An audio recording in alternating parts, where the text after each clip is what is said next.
demi dia. Tapi permasalahan di sini kita itu hanya sering mengabaikan dia tanpa mengatakan demi dia. Setuju apa ya? Ambil contohnya sila pertama pembahasan nilainya adalah toleransi, tapi secara etika banyak yang masih berhenti di toleransi. Mereka membiarkan tapi tidak mau berinteraksi, bahkan muncul banyak anak juga. Sekali ya dari pendapatnya Mas Hafiz. Jadi pendapatnya Mas Hafiz itu mengajarkan kalau etika Pancasila itu harus disesuaikan dari yang kita itu diam. Kita harus bisa bergerak untuk mewujudkan etika Pancasila itu. Benar begitu Mas Hafiz?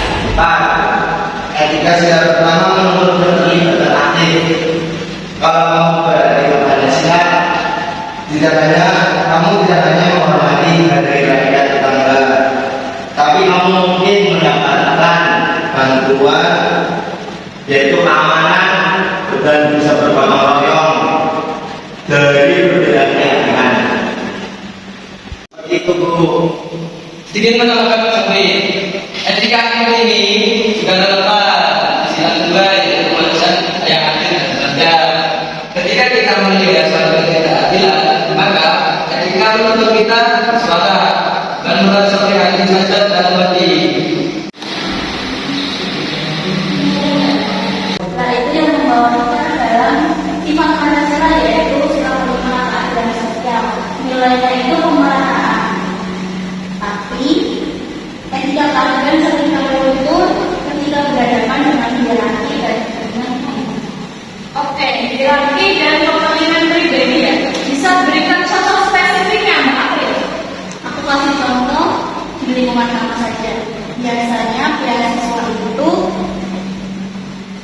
secara nilai semua mahasiswa berpresentasi dan kurang mampu yang berhak dapat.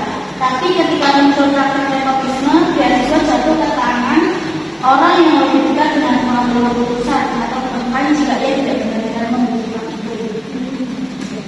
Yang seharusnya menyelesaikan etika yang seharusnya melayani nilai keadilan dikalahkan oleh nilai keserakahan. Mereka tidak mempunyai rasa nilai kritis, walaupun setelah mereka terbukti. Itu namanya krisis